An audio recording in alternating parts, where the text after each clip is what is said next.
I'm excited to share this recipe today as part of this Lenten series of meatless recipes. Today we're going to make Matar Paneer. Matar Paneer is a North Indian dish, probably originating in the Punjab region of India.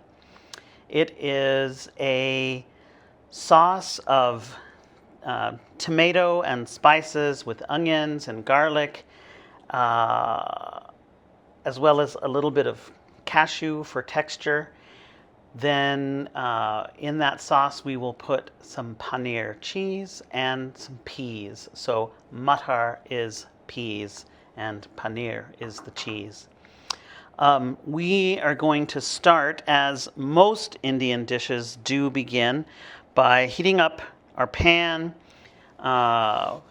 getting some oil hot and sauteing some onions. While we wait for that oil to heat, the pan to get warm and the oil to heat, we'll do another step that is an optional step of searing our paneer.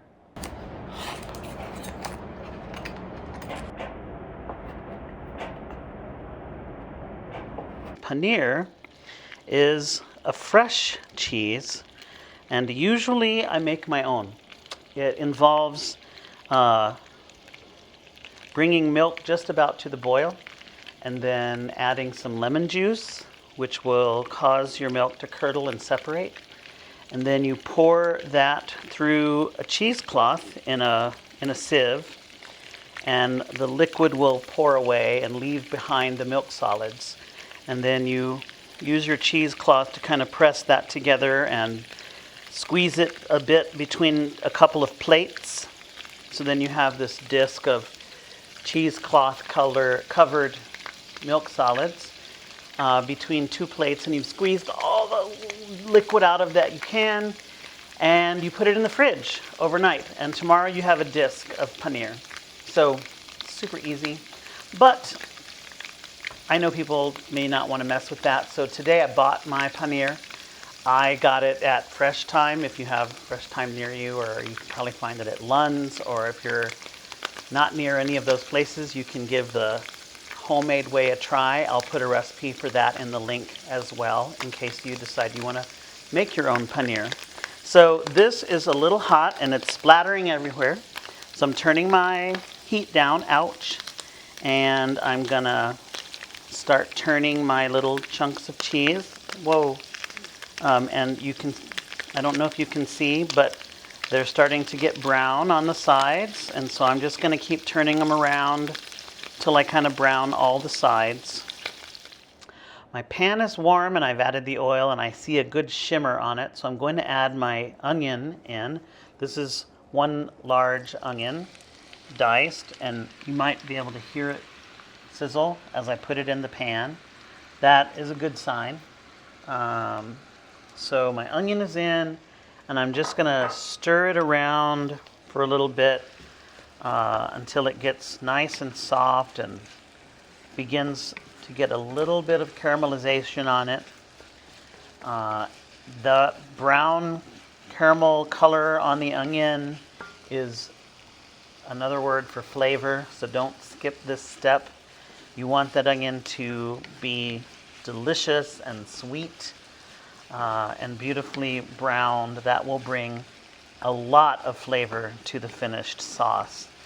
The way this dish works is we're going to create the sauce here in kind of a rustic form with the sauteed onions, really everything, my garlic, my ginger, spices, tomato paste, the tiniest bit of sugar for just to take away some of the acidity of the onions, and the tomatoes. And when that sauce is well cooked and beautifully aromatic, then we'll take and puree the sauce in the blender to get a nice smooth sauce in which our peas and paneer can live happily. And that'll be the dish. If you want a rustic sauce, you don't have to take the puree step, but I highly recommend it. just to make the dish more authentic and beautiful. But it won't change the flavor, really. All right, my onions are beautifully beginning to caramelize. I hope you can see that. If you wanted them to go a little bit further, you could. If you didn't get enough oil, I got a little too much oil. If you didn't get enough oil and they're a little dry, you can splash them with water. But these look great. So now I'm going to add my garlic and my ginger. Now, today I chopped my own garlic. There's 5 cloves of garlic in here. You can do it that way. Or if you don't feel like doing that, you can use garlic out of a jar or out of a tube like this paste. I did not do my own ginger, so I am going to use some ginger out of a tube. This is ginger paste. I need about a tablespoonful of ginger paste. So there we go. Or a tablespoon of nice chopped ginger. This whole sauce, as I mentioned, is going to go into the blender, so you don't have to be crazy about how finely you chop or anything.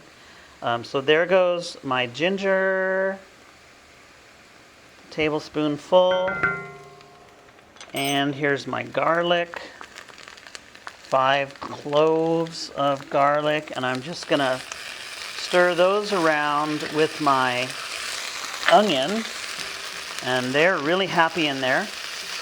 I'm gonna turn my heat down a little. Ouch. You don't want your garlic and ginger to really scorch, so they don't need to be in there that long. These are all my spices and my salt.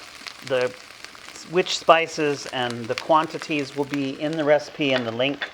So I'm not going to name it all off for you here. But I just want to stir those around with my garlic and ginger to toast those spices just a tiny bit. When you start to smell it, which will be almost immediately, and you have it well mixed with everything in there, then you can begin adding your other things. Like I'm adding my pureed tomatoes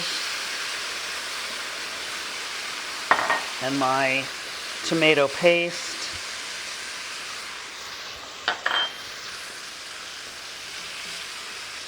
Stirring that around, and my cashew butter.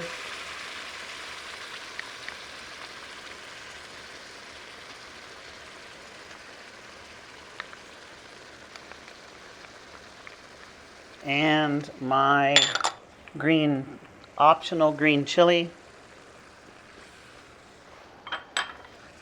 And I'm stirring that together, taking the heat down to medium-low to let that blend together for flavor and texture. You can see that it's kind of a rustic, a little bit chunky sort of sauce here at this point, which is why I'm going to take it to the blender once I feel like the flavors have melded.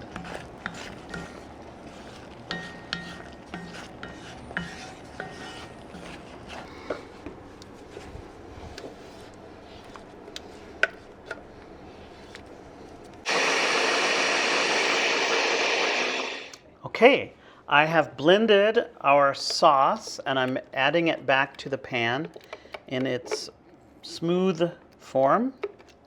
So I've got my sauce back in the pan. I'm going to now thin it with about a cup or so, maybe not quite a full cup of water so it doesn't become too thin. And stir that together. And I'm going to hit that with just a couple of pinches of sugar, not more than 1/8 to 1/4 of a teaspoon, so not a lot. You don't want the sauce to become sweet. You just want to take away some of the acidity that is there. Okay, my sauce is now gurgling, making big craters to tell me that it's hot enough. So I'm going to add in my peas. This is about a cup and a quarter of just frozen peas, so they're already cooked. They just need to go in to the sauce and warm up there. So I'm going to, because my sauce is kind of gurgling and cratering and wanting to splatter, I'm going to cover it. Keep my heat down low and just let those peas warm up for 3-5 minutes or so. While those peas are warming, you might want to give it a stir once or twice in that time, so that just to be sure your sauce isn't wanting to stick. If it does, you can just lower your heat a little bit and stir it in.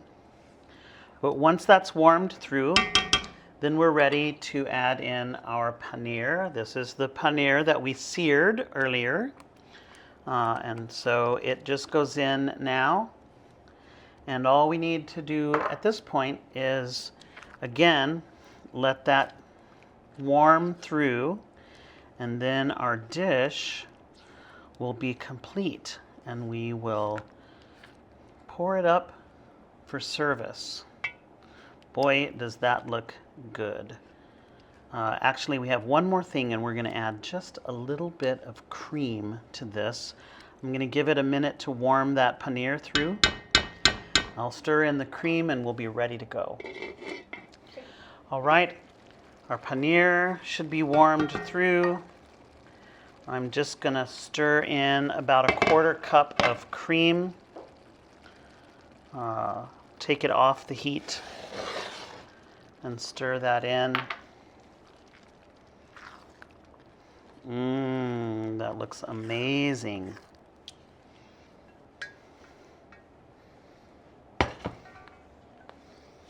And just garnish with a little bit of cilantro. If you don't like cilantro, you could use parsley, or you don't have to garnish it with anything. But I love this. I love the flavor and the look. So there's our dish. A bit of basmati rice. So I'll give myself a bit of rice in my bowl.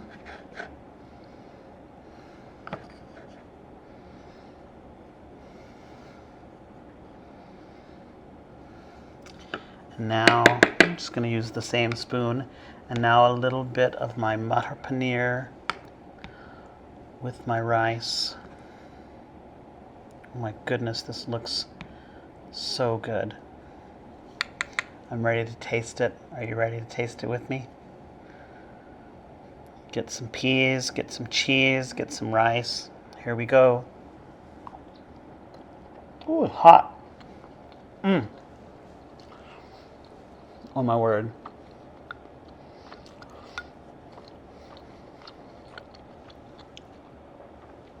Lent is for sacrifice.